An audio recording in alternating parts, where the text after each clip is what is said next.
नमस्कार दोस्तों, आज हम बात करेंगे एक ऐसे ब्रांड के बारे में जो हमारे रोज के जिंदगी का एक हिस्सा बन चुका है। कभी नेस्कैफे, तो कभी मैगी, तो कभी किटकैट, तो कभी बेबी फूड। नेस्ले के बिना तो हमारी किचन शायद काफी खाली लगती। लेकिन क्या आप जानते हैं कि इस ब्रांड के पीछे की कहानी काफी ही इंटरेस्टिंग है। कैसे एक छोटी सी शुरुआत से ये एक ग्लोबल एम्पायर बन गया और कैसे इसके कुछ किए गए कांड ने इसकी रेपुटेशन को हिलाकर रख दिया। तो चलिए आपको लेकर चलते हैं नेस्ले की 200 साल पुरानी कहानी में। ये सब कुछ शुरुआत होती है 1814 में, जब एक जर्मनी के छोटे से शहर फ्रैंकफर्ट में एक बच्चा पैदा होता है जिसका नाम था हेनरी नेस्ले। हेनरी के फादर एक छोटे से ग्लास मेकर थे और घर में कोई खास पैसे वैसे नहीं थे, पर हेनरी के अंदर कुछ अलग करने का जुनून था। वो सिर्फ कुछ भी बनाना नहीं चाहते थे, बल्कि कुछ ऐसा करना चाहते थे जो सोसाइटी के काम आए। हेनरी ने पहले जर्मनी में एक फार्मेसी में काम किया और वहाँ से उन्होंने काफी सारी चीजें सीखकर ज्ञान हासिल की। लेकिन कुछ पर्सनल रीजंस की वजह से उन्हें स्विट्जरलैंड शिफ्ट होना पड़ा। लेकिन वहाँ पर भी उन्होंने अपने फोकस और विजन को नहीं छोड़ा। पहले तो उन्होंने लीकर का काम शुरू किया, लेकिन ये बिजनेस कुछ खास नहीं चल पाया। तभी उन्होंने डिसाइड किया कि कुछ हेल्थ रिलेटेड चीजों में हाथ आजमाते हैं। यही वो टाइम था जब यूरोप में बच्चों का डेथ रेट काफी तेजी से बढ़ते जा रहा था। बहुत सारी माओं के पास ब्रेस्ट मिल्क का शॉर्टेज था और इसी वजह से काफी सारे बच्चे कुपोषण का शिकार हो रहे थे। हेनरी ने सोचा कि कुछ ऐसा फॉर्मूला बनाएं जो बच्चों की न्यूट्रिशन की कमी को पूरा कर सके। और आखिर काफी सारे एक्सपेरिमेंट्स और रिसर्च के बाद 1867 में उन्होंने एक unique baby food formula develop किया जो कि काउ मिल्क, व्हीट और शुगर को मिक्स करके बनाया गया था। यह फॉर्मूला उस वक्त के डॉक्टर्स ने भी रिकमेंड करना शुरू कर दिया और ये धीरे धीरे यूरोप में काफी ज्यादा पॉपुलर होने लगा। और ये नेस्ले का पहला स्टेप था ग्लोबल मार्केट में एंट्री करने का। नेस्ले का बिजनेस चल पड़ा और प्रोडक्ट बहुत जल्दी फेमस हो गया। अब हेनरी ने एक और प्रोडक्ट पर काम करना शुरू किया और वो था कंडेंस्ड मिल्क, क्योंकि उस टाइम फ्रेश दूध को स्टोर करना मुश्किल था। तो हेनरी ने कंडेंस्ड मिल्क डेवलप किया जो इजीली स्टोर हो सकता था और जल्दी खराब भी नहीं होता था। ये भी एक और काफी बड़ा इनोवेशन था जिसे लोगों ने पसंद किया।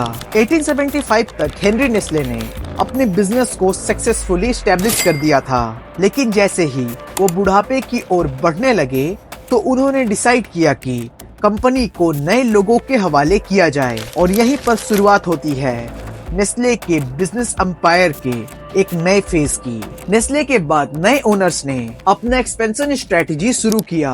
कंपनी को और बड़ा करने के लिए नेस्ले का एंग्लो स्विस नाम की एक और बड़ी डेयरी कंपनी के साथ मर्जर कर दिया गया। एंग्लो स्विस के पास ऑलरेडी कंडेंस्ड मिल्क और डेयरी प्रोडक्ट्स का एक्सपर्टीज था और नेस्ले का फोकस बेबी फूड पे। दोनों ही एक्सपर्टीज को कंबाइन करने का ये आइडिया काफी सक्सेसफुल रहा। फिर 1930s में नेस्ले ने अपने प्रोडक्ट लाइन को डाइवर्सिफाई करना शुरू किया। तभी उन्होंने कॉफी का एक नया ब्रांड लॉन्च किया जिसे आज हम नेस्कैफे के नाम से जानते हैं। वर्ल्ड वार 2 के दौरान नेस्कैफे ने सोल्जर्स के लिए एक इंस्टेंट एनर्जी बूस्ट का काम किया और देखते ही देखते ये एक ग्लोबल ब्रांड बन गया।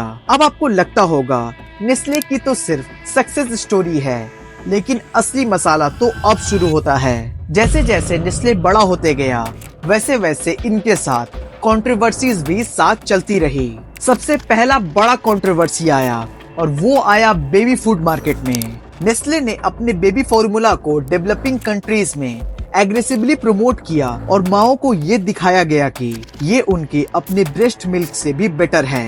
रिजल्ट ये हुआ कि ब्रेस्ट फीडिंग कम होने लगा और नई माँ और बच्चे नेस्ले के फॉर्मूले पर डिपेंडेंट हो गए। 1970 में इसे लेकर काफी बड़ा प्रोटेस्ट और बाइकॉट देखा गया।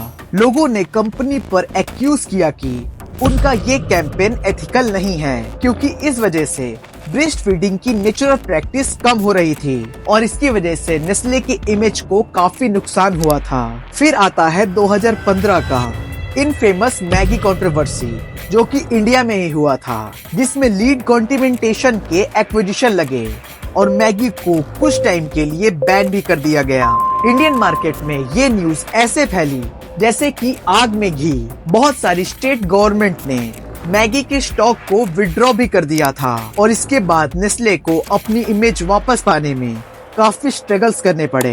उन्होंने एक्सटेंसिव टेस्टिंग और सर्टिफिकेशन के थ्रू मैगी को वापस लॉन्च किया और ये प्रूफ करने की कोशिश की कि मैगी बिल्कुल सेफ है। लेकिन मैगी लवर्स के मन में फिर भी एक सवाल था कि क्या ये जो हम मैगी खा रहे हैं क्या ये एकदम सेफ है और क्या वो अब भी मैगी के ऊपर भरोसा कर सकते हैं। लेकिन कुछ टाइम बाद मैगी वापस आ चुकी थी और मार्केट में एक स्ट्रॉन्ग पकड़ फिर से बना चुकी थी।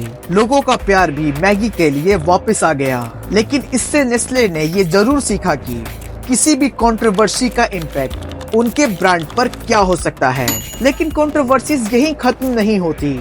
नेस्ले पर ये भी आरोप लगते हैं कि वो अपने प्रोडक्ट्स में एथिकली सोर्स्ड इंग्रेडिएंट्स यूज नहीं करते और कई बार वाटर रिसोर्सेज के ओवर एक्सट्रैक्शन के लिए भी उन्हें क्रिटिसाइज किया गया। उनका बॉटल्ड वाटर बिजनेस भी लोगों के लिए एक कंसर्न बना हुआ है। नेस्ले का एक बड़ा चैलेंज है सस्टेनेबिलिटी और इन्वायरमेंट को सपोर्ट करना, क्योंकि कई बार ये रिपोर्ट्स आए हैं कि नेस्ले के पैकेजिंग मटेरियल्स की वजह से इन्वायरमेंट को काफी नुकसान पहुंच रहा है। लेकिन नेस्ले ने भी अपने CSR इनिशिएटिव्स में काफी इन्वेस्ट किया है, जिसमें वो प्लास्टिक रिसाइकलिंग और रिन्यूएबल एनर्जी पर फोकस करते हैं। कंपनी का कहना है कि वो लगातार अपने प्रोसेस को इम्प्रूव कर रही हैं ताकि उनका इम्पैक्ट इन्वायरमेंट पर कम हो। लेकिन फिर भी नेस्ले के लिए मानो कि कंट्रोवर्सीज खत्म होने का नाम नहीं लेती। आज नेस्ले दुनिया के 190 से भी ज्यादा देशों में अपने प्रोडक्ट्स को बेचता है और हर जगह अपना दबदबा भी बनाया हुआ है। इन सारे अप्स एंड डाउन्स के बावजूद भी नेस्ले ने अपने आप को एक ट्रस्टेड ब्रांड बनाए रखा है। तो अब सवाल ये उठता है कि क्या एक कंपनी सिर्फ प्रॉफिट के लिए ही काम करती है या फिर वो अपने एथिक्स और सोशल रिस्पॉन्सिबिलिटी को भी उतना ही इम्पोर्टेंट मानती है। नेस्ले का केस इसके लिए एक इंटरेस्टिंग एग्जाम्पल है। नेस्ले की कहानी हमें ये सिखाती है कि बड़े ब्रांड्स के पास पावर होती है लेकिन उनके पास अकाउंटेबिलिटी भी होती है। आज के कंज्यूमर्स की डिमांड्स भी बदल रही है। अब वो सिर्फ प्रोडक्ट्स नहीं बल्कि ट्रांसपेरेंसी और एथिक्स भी देखते हैं। दोस्तों, ये थी एक छोटे से ग्लास मेकर के बेटे हेनरी नेस्ले की बनाई हुई कंपनी की कहानी, जो आज ग्लोबल फूड इंडस्ट्री को डोमिनेट कर रही है। लेकिन क्या आप भी नेस्ले के प्रोडक्ट पर अब भी उतना भरोसा करते हैं जितना आप पहले करते थे? अपने विचार कमेंट में जरूर शेयर करें। उम्मीद है आपको ये वीडियो पसंद आई होगी। अगर आप भी और इसी तरीके के वीडियो को देखना चाहते हैं तो इस चैनल को जरूर से सब्सक्राइब करें और वीडियो को लाइक करना बिल्कुल भी ना भूलें और कमेंट में हमें ये बताएं कि आप नेक्स्ट वीडियो किस टॉपिक पर देखना चाहेंगे। तो मिलते हैं फिर नेक्स्ट वीडियो में। Thank you for watching this video.